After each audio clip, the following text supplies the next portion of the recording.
एक साल में कितना पैसा जमा करें अपने बैंक खाते में कि इनकम टैक्स का नोटिस ना आए, या एक बार में कितना कैश जमा करें कि इनकम टैक्स का नोटिस ना आए। आपने बहुत सारे लोगों को ये बात कहते हुए सुना होगा। अगर आप फाइनेंशियल एडवाइज़र हैं या टैक्स कंसल्टेंट हैं तो आपके क्लाइंट ने आपसे ये सवाल बहुत बार पूछा होगा। क्या लॉजिक है इसके पीछे, क्या रूल है कि लोगों को नोटिस आ जाता है एक एग्रीगेट अमाउंट के ऊपर अगर हम कैश जमा करते हैं, उसको क्या बोलते हैं। आइए आज हम इन सवालों के जवाब ढूंढते हैं। तो स्वागत है दोस्तों आप सभी का मेरे यूट्यूब चैनल पर। दोस्तों आज हम बात करने जा रहे हैं एसएफटी ट्रांजैक्शन की, जिसे हम बोलते हैं statement of financial transaction. SFT transaction के अंदर क्या होता है कि जो कैश की रिसीविंग या पेइंग अथॉरिटी है वो इनकम टैक्स को रिपोर्ट करती है कि इतने का ट्रांजैक्शन हुआ है। फॉर एग्जांपल आप म्यूचुअल फंड में एक स्पेसिफाइड लिमिट है, अगर उसके ऊपर आप इन्वेस्टमेंट करने जा रहे हैं तो जो म्यूचुअल फंड की एएमसी है वो इनकम टैक्स को रिपोर्ट करेगी कि इस पर्टिकुलर एसएससी ने इस पैन कार्ड पर इतने का एक साल में ट्रांजैक्शन हुआ। या फिर अगर आपके पास एक क्रेडिट कार्ड है और क्रेडिट कार्ड आप यूज़ करते हैं तो एक स्पेसिफिक अमाउंट है, उसके ऊपर अगर आप एक साल में पेमेंट करते हैं क्रेडिट कार्ड की, तो जो क्रेडिट कार्ड की कंपनी है जिसने आपको क्रेडिट कार्ड दिया है वो credit card company income tax को रिपोर्ट करेगी कि इस कस्टमर से हमने एक साल में इतना पैसा वसूला है या इतना पेमेंट इसने किया है, इतना खर्चा इसने किया है। सिमिलरली बैंक की हम बात करें, एक स्पेसिफिक अमाउंट है, अगर उसके ऊपर आप कैश जमा करते हैं अपने अकाउंट में तो बैंक रिपोर्ट करता है इनकम टैक्स को, और ये रिपोर्टिंग जो होती है एसएफटी ट्रांजैक्शन के अंदर होती है। आइए बात करते हैं मेन एसएफटी ट्रांजैक्शन की। टैक्स पेयर और टैक्स कंसल्टेंट दोनों के पॉइंट ऑफ व्यू से ये इंपॉर्टेंट हो जाता है कि हमें ध्यान रखना है कि कैसे सेफ गार्ड बरतें, कैसे हम सेफ रहें, कैसे हमको एसएफटी ट्रांजैक्शन में नोटिस ना आए। तो देखिए क्या है वो पॉइंट्स। देखिए सबसे पहले मेन जो सबसे इंपॉर्टेंट है वो that is cash.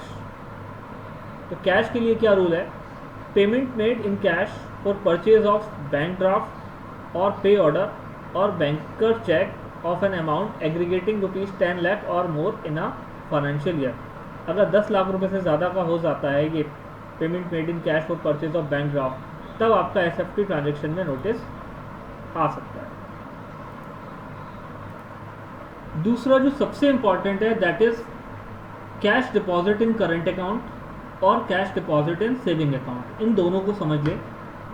Payment made in cash aggregating ₹10 lakh और more during the financial year for purchase of prepaid instrument issued by RBI, cash deposit और cash withdrawal including through bearer cheque aggregating ₹50 lakh और more in a financial year, 50 lakh और more in a financial year, और inform one or more current account of a person. अगर हम एक साल में 50 लाख रुपए से ज़्यादा का कैश ट्रांजैक्शन करते हैं अपने करंट अकाउंट में तो एसएफटी ट्रांजैक्शन में रिपोर्टिंग होगी। और अगर करंट अकाउंट की जगह कोई और अकाउंट जैसे सेविंग अकाउंट है हमारा, उसमें 10 लाख रुपए से ज़्यादा का अगर हम ट्रांजैक्शन करते हैं विद इन अ ईयर तो हमारी एसएफटी ट्रांजैक्शन में रिपोर्टिंग होगी।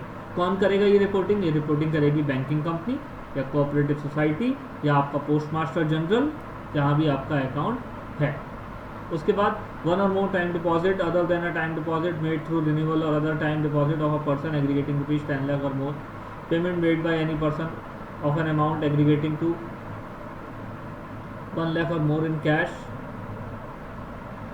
₹10 लाख और more by any other mode against bill raised in respect of one or more credit card. ये हमारा one of the most important है।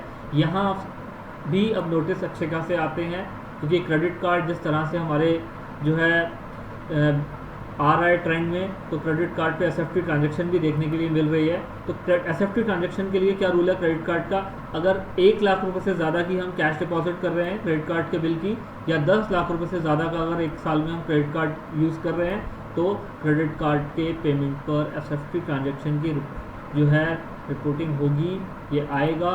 और कौन करेगा, पहले ही बता चुका हूँ, जो भी बैंकिंग कंपनी है जिससे आपने क्रेडिट कार्ड ले रखा है।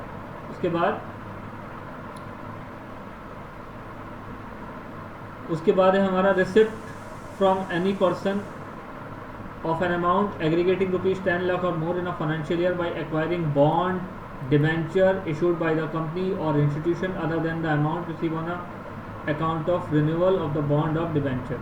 तो अगर आप एक साल में 10 लाख रुपए से ज़्यादा के बॉन्ड या डिबेंचर में इन्वेस्टमेंट कर रहे हैं तो आपकी एसएफटी ट्रांजेक्शन में रिपोर्टिंग होगी। उसके बाद कौन करेगा ये रिपोर्टिंग, जिस कंपनी के आप डिबेंचर या बॉन्ड ले रहे हैं। Receipt from any person amount aggregating rupees 10 lakh और more in a financial year acquiring shares including share application money. तो अगर 10 लाख रुपए से ज़्यादा के आपके पास शेयर हैं और आपने लिए हैं तो कंपनी जिसने शेयर्स इशू किए हैं वो आपकी रिपोर्टिंग करेगी। सेम बायबैक 10 लाख रुपए से ज़्यादा का है तो स्टॉक एक्सचेंज की तरफ से ये रिपोर्टिंग हो जाएगी।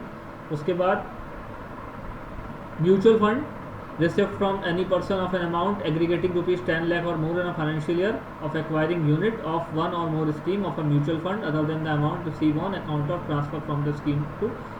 जो हम लोग स्विच करते हैं एक स्कीम से दूसरे स्कीम में, उसको छोड़ के अगर आपने नई यूनिट परचेज की है और 10 लाख रुपए से ज़्यादा की अगर आप यूनिट परचेज करते हो एक साल में, चाहे वो एक स्कीम में हो या एक से ज़्यादा स्कीम में हो, तो जिस एएमसी के आपने म्यूचुअल फंड परचेज किए हैं वो एएमसी आपकी रिपोर्टिंग करेगी।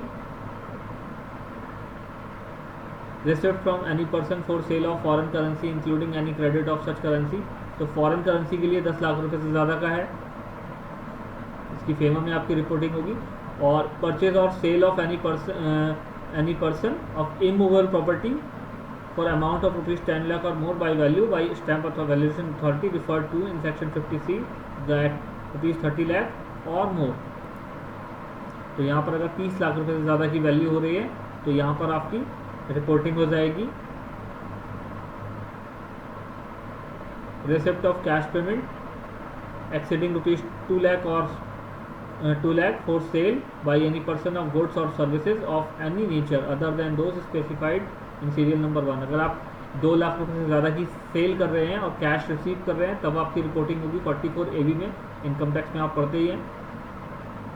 और ये जो हमारी नोटबंदी के टाइम का है उस समय का है, अभी एप्लीकेबल नहीं रहा। Cash deposit during the period 9 नवंबर 2016 से 30 दिसंबर 2016 12,50,000 रुपये से ज़्यादा in one or more current account, या 2,50,000 रुपये से ज़्यादा है ना more other than current account है तब। तो दोस्तों ये थी एसएफटी ट्रांजैक्शन की रिपोर्टिंग। अच्छा, एसएफटी ट्रांजैक्शन की जो रिपोर्टिंग होती है वो दिखती कहाँ पर है आपको, तो जब आप इनकम टैक्स लॉगिन करके अपना 26 डेज डाउनलोड करते हैं तो 26 डेज डाउनलोड करने के बाद वहाँ हमको ये रिपोर्टिंग दिखती है।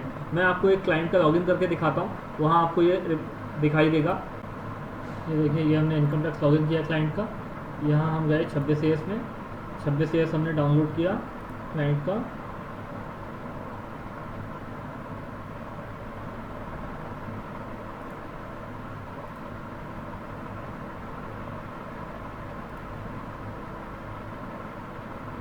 यहाँ से हमने लॉगिन किया, डाउनलोड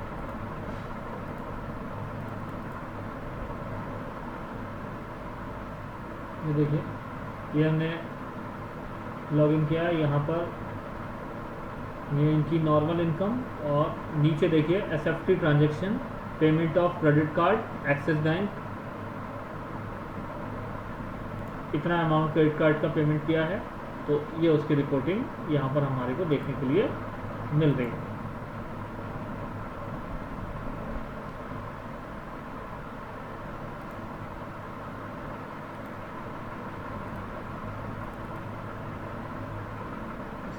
सही से नहीं कर रहा। अभी 2021 में भी देखिए, यहाँ भी 2021 में एसएफटी ट्रांजैक्शन एक्सिस बैंक और एसबीआई कार्ड। तो इस तरीके से हमको एसएफटी ट्रांजैक्शन की रिपोर्टिंग देखने के लिए मिलेगी।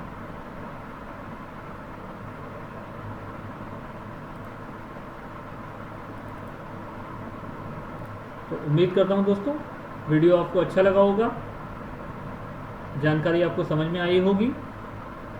अगर आपको वीडियो अच्छा लगा हो तो लाइक करें, कमेंट करें, चैनल को सब्सक्राइब करें, फ्रेंड्स के साथ शेयर करें। Thank you.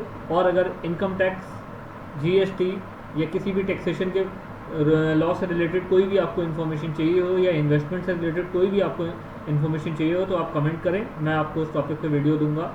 Thank you very much.